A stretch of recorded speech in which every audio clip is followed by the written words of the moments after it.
እንደ አውሮፓውያን አቆጣጠር በ1917 ዓመተ ምህረት የተሾሙት የሞስኮውና የሩሲያው ፓትርያርክ ቲኮን ወይም ቅዱስ ፓትርያርክ ቲኮን በጊዜው የነበረው የኮሙኒስት ስርዓትን በመቃወም ለእስር ተዳርገው በእስር ቤት በቁም እስር ለ8 ዓመታት ቆይተዋል። እኚህ ቅዱስ ፓትርያርክ ምንድነው ያደረጉት? ወንድም በወንድሙ ላይ ሰይፍ የሚያነሳ ሁሉ ይወገዝ የሚል የመጽሐፍ ቅዱስ ቃል ነበር ሲያስተላልፉት የነበረው መልእክታቸው።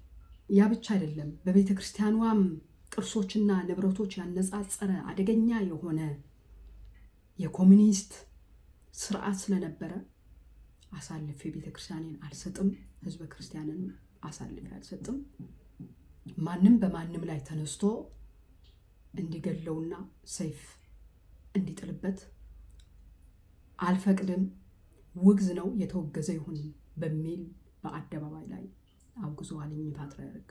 በእርግጥ በጊዜው እሳቸው የተናገሩትን ቃል ለእስርና ለእንግልት ቢያበቃቸውም ኃላፊነታቸውና ሃይማኖታዊ ግዴታቸው አባታዊ እረኝነታቸውም እንዲወጡ አስደርጓቸዋል። ከዛም በተያያዘ እንግዲህ ሩሲያ ቅዱስና ሰማዕት ብላ አሁን ሰዓት ሰይማቸው በቅድስና መታሰቢያ ውስጥ ይገኛሉ እኚህ ቅዱስ ፓትርያርክ። በኢትዮጵያ ሀገራችን ከቅርብ ጊዜ ያሉት ሁኔታዎችም እንደነዚህ አይነት ሁኔታዎች ይታያሉ። ለምሳሌ ከ2011 ጀምሮ የነበረውን አስከፊውን ጦርነት እስካሁን ድረስ እየተቃወሙ የሚገኙ ቅዱስ ፓትርያርክ ማለትም ብፁዕ ቅዱስ አቡነ ማትያስ ፓትርያርክ ዘኢትዮጵያ ሊቀ ጳጳስ ዘአክሱም ወዕጨጌ ዘመንበረ ተክለ ሃይማኖት ጦርነቱ የሚያወግዙት የሚገርመው ነገር እሳቸው ብቻ ናቸው። ለሚያወግዙት ለሚያወጡት መግለጫም ተቃውሞ ይደርስባቸዋል። ነገር ግን በአቋማቸው ጸንተው ትክክለኛ አባታዊ ኃላፊነታቸው እየተወጡ የሚገኙ የዘመኑ ሰማዕት የሆኑ ቅዱስ ፓትርያርክ ናቸው ብንል ማጋነን አይሆንብንም። መልካም፣ ይሄንን አነሳሁኝ እንጂ በሁለት ከፍዬ በቤተ ክርስቲያኗ ስር ያለውን ሁኔታ የራሴን እይታና አስተያየት መስጠት እፈልጋለሁ። ኢትዮጵያ ኦርቶዶክስ ተዋሕዶ ቤተክርስቲያን ኢትዮጵያ ስም ያለችው ቤተክርስቲያን ሆነ ገዳማት የበላይ ኃላፊ ነው፣ የበላይ እረኛ ነው።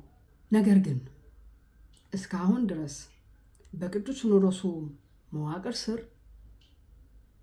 ጦርነት ይቁም፣ እናወግዛለን፣ ወንድም በወንድሙ ላይ ሰይፍ አያንሳ የሚል ሐሳቡም ሆነ መግለጫ አልሰማሁም እስካሁን ድረስ። ቅዱስ ፓትርያርኩ በቅዱስ ሲኖዶስ እውቅና ያልተሰጠው መግለጫ ነው እየተባሉ ሲወቀሱ ነበረ። ያም ብቻ አይደለም፣ በየማህበራቱ በትልልቅ ማህበራት በሚባለው የቤተ ክርስቲያኒቷ ሰባኪያን ወይም ደግሞ አስተማሪዎች አርአያ ይሆናሉ ተብሎ የሚታሰቡ ወይም የሚታመኑባቸው የነበሩት አካላትም ጭምር ቅዱስ ፓትርያርኩን ሲያወግዙና ያለ ስማቸው ስም እየሰጡ እያጠለሹ እዚህ ደረጃ እዚሁ ዘመን እዚሁ ሰዓት ደርሰናል። አሁንም ምንም እንኳን ከዛን ጊዜ ጀምሮ ለተከታታይ 8 ዓመታት ያልተቋረጠ ግፍና መከራ ጦርነት እያስተናገደች ብትሆንም ኢትዮጵያ የከፋውን ደግሞ አንዣቦ እየታየ ይገኛል። ይህ የመጨረሻው ጦርነት ተብሎ የታወጀው ወይም መነሻ በተወሰነ አካል ነው በሚል ሳቢያ አብያተ ክርስቲያናትና ምዕመናን፣ ወጣቶችና ህፃናቶች፣ እናቶች መነኮሳያት፣ አባቶች መነኮሳት በየገዳማቱ፣ በየአድባራቱ፣ በየከተማው፣ በየገጠሩ፣ በየበረሃው የሚያልቀውን ህዝብ ከዚህ በፊት ካለቀው በላይ የባሰ እንደሚሆን መገመት አያቅትም። ይሄንን ለማቆም ወይም ለማውገዝ ማቆም እንኳን ባይቻል ለማውገዝና ኃላፊነቷ ለመወጣት ቤተክርስቲያኒቷ ስራ እየሰራች ትሆን? ምን እያደረገች ትሆን? ብፁዓን አባቶቻችን በእውነት ይህንን አስከፊ ድርጊት ልጆቻቸው ሲያልቁ አንገታቸው ላይ መስቀላቸውን አድርገው አንገታቸው ላይ ዳዊታቸውን አንግበው እየሄዱ እያለቁ ያሉትን ያለ አግባብ የትኛው ሊገዛው እንደሆነ ባይታወቅም የእርስ በርስ ከአንዲት ማህፀን፣ ከአንዲት ቦታ፣ ከአንዲት ሀገር የተገኘ ማህበረሰብ ከሌላው እንኳን ዓለም ያልመጣ እርስ በርሱ እየተባላ እየተላለቀ ያለ አግባብ የንጹሐን ደም እየፈሰሰ እያየ አሁንም ዝም ነው የሚለው። እንደነበረው ቀጣዩ 8 ዓመታት አሁንም ሊጨምር ዝም ነው የሚለው።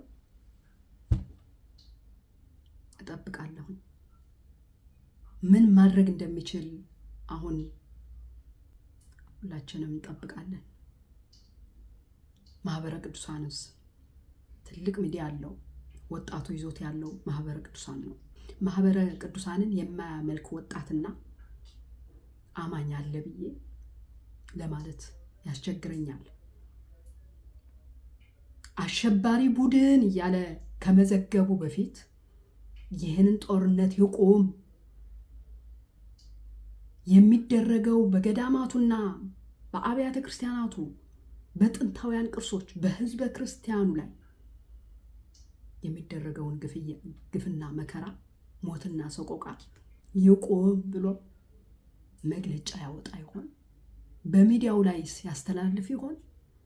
እንጠብቃለን። በበኩሌ ግን አይደለም ኢትዮጵያ ሀገሬ፣ አይደለም ያሳደገችኝ እትብቴ የተቀበረባት መሬቴ ትግራይ ለዚህ ክብርና ማዕረግ እንድበቃ ምንኩስናውን የአባቶቼን ምንኩስና ሳይገባኝ ይዤ እንድቀጥል ያደረገችኝ መሬቴ ትግራይን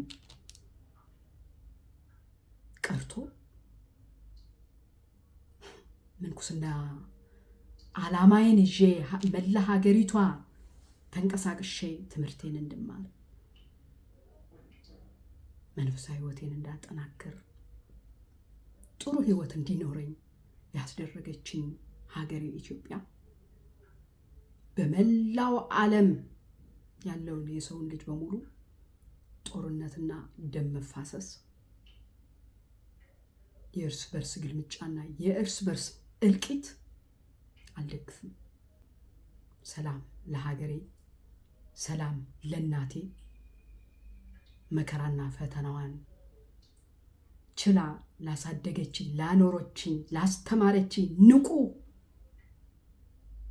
መናኝ እንድሆን ለቀረጸችኝ እናቴ፣ ሀገሬ፣ ትውልዴ ትግራይ ሰላም ይብዛ። ሰላም ለኢትዮጵያ፣ ሰላም ለመላው ዓለም፣ ሰላም ለሰው ልጆች በሙሉ።